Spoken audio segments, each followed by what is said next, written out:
This is tech 10 introduction and action. सोचो introduction में tech 10 आ चुके हैं आपने। चलो। सो गाइस, आपके पास चाहे लैपटॉप हो या डेस्कटॉप हो, आपको ये तो पता होगा कि मार्केट में दो टाइप की रैम्स अवेलेबल है। ये डेस्कटॉप वाली रैम है, ये लैपटॉप वाली रैम है। इसको हम डिम बोलते हैं, इसको सो डिम बोलते हैं। और इसी को लेके काफी सारी कंफ्यूजन है, जैसे कि ये पिंस क्या है, ये नॉच की जो एंगल है, वो जो पोजीशन है वो बदलता क्यों रहता है, और लैपटॉप की रैम हम डेस्कटॉप में क्यों नहीं डाल सकते, वगैरह वगैरह करके काफी सारी कंफ्यूजन है। वही हम इस वीडियो के अंदर दूर करने वाले हैं। So guys, this is Vipul signing to its computer.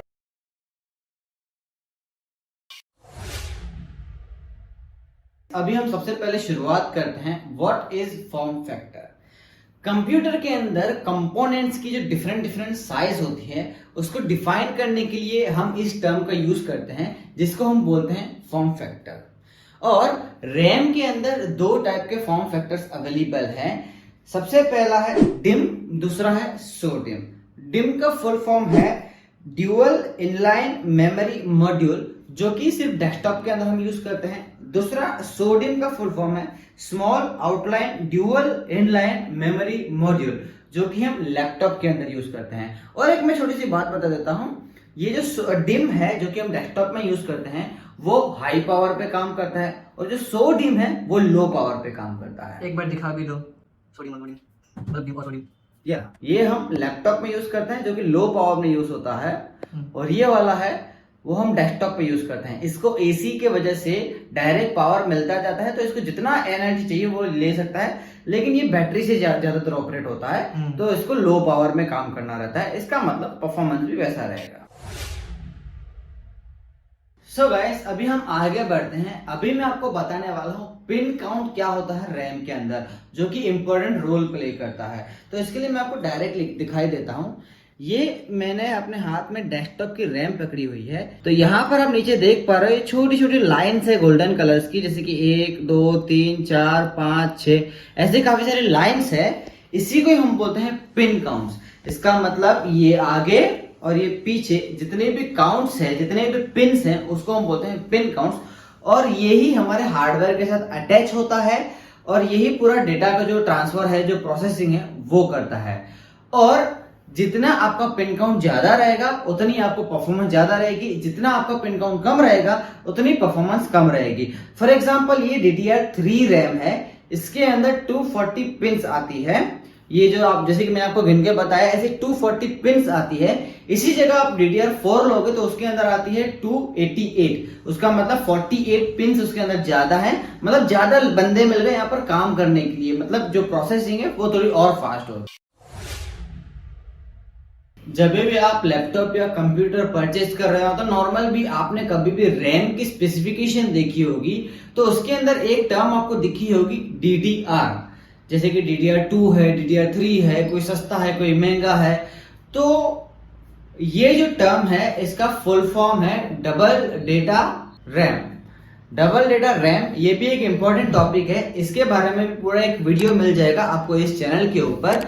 बाकी हम आगे बढ़े तो ये जो DDR है वो पिन काउंट्स की और रैम की जो जनरेशन है उसको डिफाइन करता है।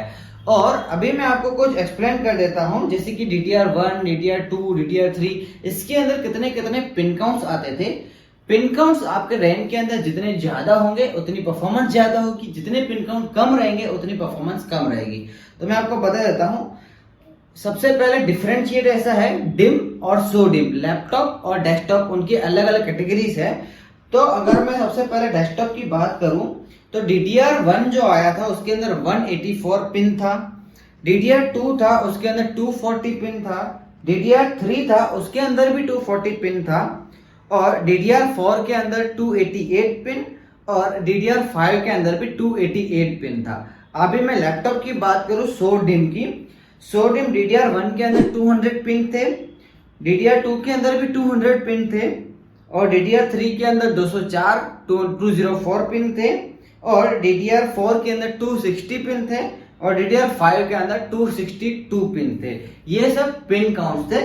इससे आप अंदाजा लगा सकते हो कि DDR5 लेटेस्ट है और उसके अंदर पिन काउंट ज्यादा है। इसका मतलब ओवरऑल अगर आप लैपटॉप परचेस कर रहे हो या डेस्कटॉप परचेस कर रहे हो, उसके अंदर अगर आप DDR5 की रैम डालोगे तो आपको परफॉर्मेंस थोड़ी अच्छी मिलने वाली है उनके प्रीवियस वर्जन से।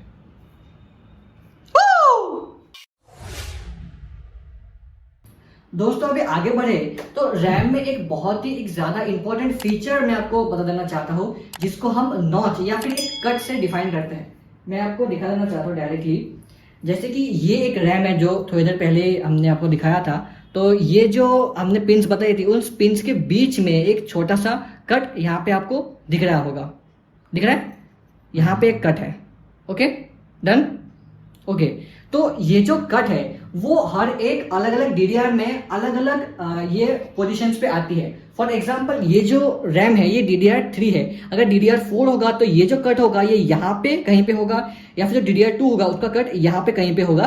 तो ये जो नॉच है या तो कट है ये अलग अलग DDRs में अलग अलग पोजिशंस पे होती है। सिंपली ऐसा ही है। अब मैं आपको लाइव दिखा देना चाहता हूँ। जैसे कि मेरे पास यहाँ पे दो अलग अलग मदरबोर्ड्स है। तो जो ये वाला मदरबोर्ड है ये इसमें ये अटैच नहीं होगा क्योंकि ये DDR2 है।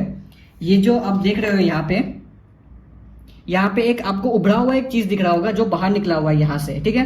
अब ये वाला जो रैम है ये यहाँ पे इंस्टॉल नहीं होगा।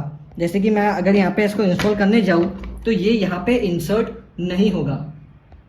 आप देख सकते होंगे ये यहाँ पे इंसर्ट नहीं होगा। बट इसी केस में अगर मैं इसको यहाँ पे इंसर्ट करने जाऊँ तो ये इधर इसमें इंसर्ट हो जाएगा। इंस्टॉल ऐसे ये हो जाएगा, ये ऐसे लग गया, खत्म।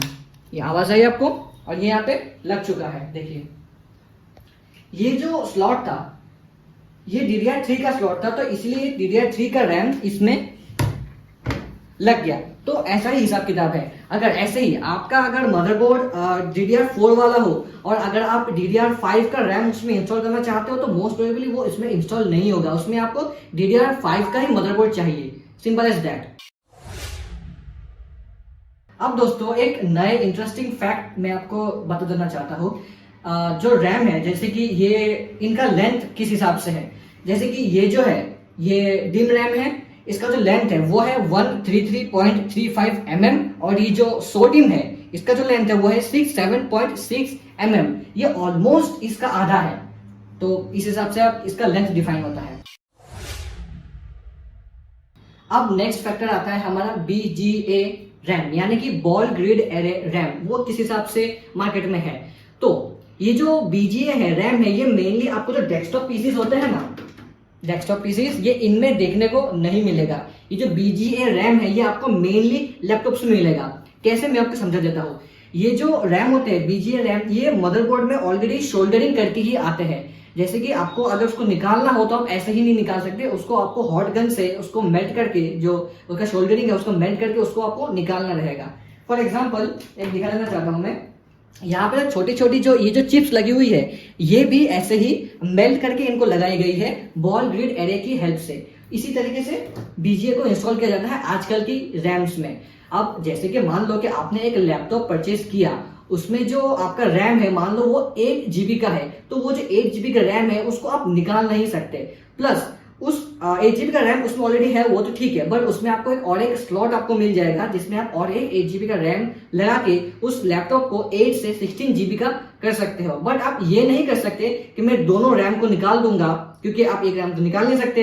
दोनों को निकाल के मैं और 8 GB के रैम घुसेड़ के मैं उसको 16 GB का बना दूंगा, ऐसा पॉसिबल नहीं है रैम्स में। हालांकि डेस्कटॉप में जो डेस्कटॉप्स है इनमें आप आराम से सारी चीजें का फ्लेक्सिबिलिटी आपको मिल जाएगा, इसमें आप आराम से कर सकते हो। सो फ्रेंड्स, जितने भी टॉपिक्स था रैम के रिलेटेड, फॉर्म फैक्टर के रिलेटेड, हमने आपको सब इजीली समझा दिया है। सब कुछ ऑलमोस्ट खत्म हो चुका है। So friends, this is Sam signing of its computer.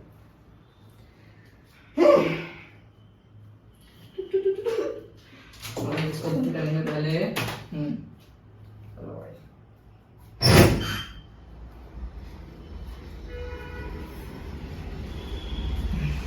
देखो डॉगीज कितने लेटे बड़े।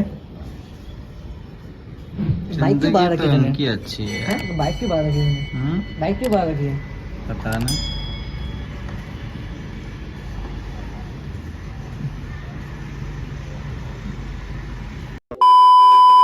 सबसे ज्यादा चीज मेरे को भी नड़ी है और आपको भी डेफिनेटली आपको नड़ी होगी, ये नड़ी वाला शब्द मेरे को नड़ रहा है।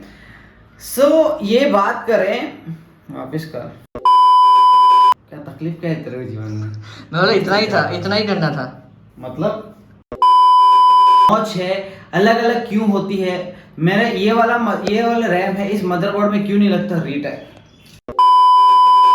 DDR5 जितने भी कितने पिन काउंट थे DDR रीटेक? स्टार्ट।